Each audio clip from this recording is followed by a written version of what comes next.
And that can look like a lot of different things to each one of us, but there's a word that's given us encouragement as a band. It's straight out of the scriptures, and it's from Jeremiah 29, verse 11. It talks about the great plans God has for us, and it talks about plans to prosper us, plans for hope, and for a future, plans not to harm us.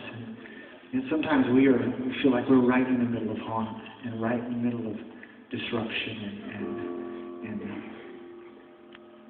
but God's promise isn't just to me or to these guys up here, it's to each of us. If we're obedient, if we're children of God, which we are all children of God,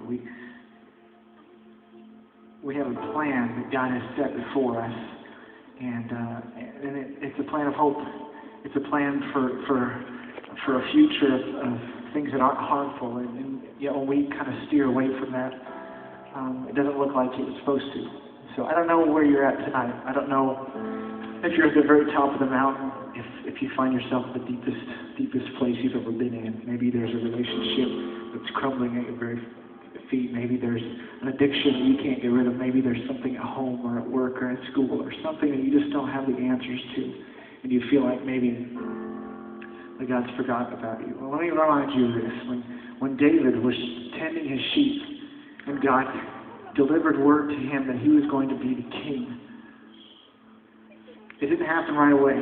David went through persecution. David had to run for a long time in hiding before that actually came to pass, and he took the throne. So I don't know what God's specific plan for you is, but I know that He specifically has one for each of us, and that God's idea of better is better than ours. And so when we wait and we figure that nothing is going to ever happen and turn out the way we think it ought to. God sees things in a much bigger lens, in a much bigger picture than we do. So our encouragement to you tonight is to hold on and to take rest and encouragement in the word that God has great plans for each of us. And as cliche and as much as you may have heard that, that's our hope tonight, that you really do hear that and you believe it, not with just your ears, but with your hearts. This is called Great Plans I Have for You.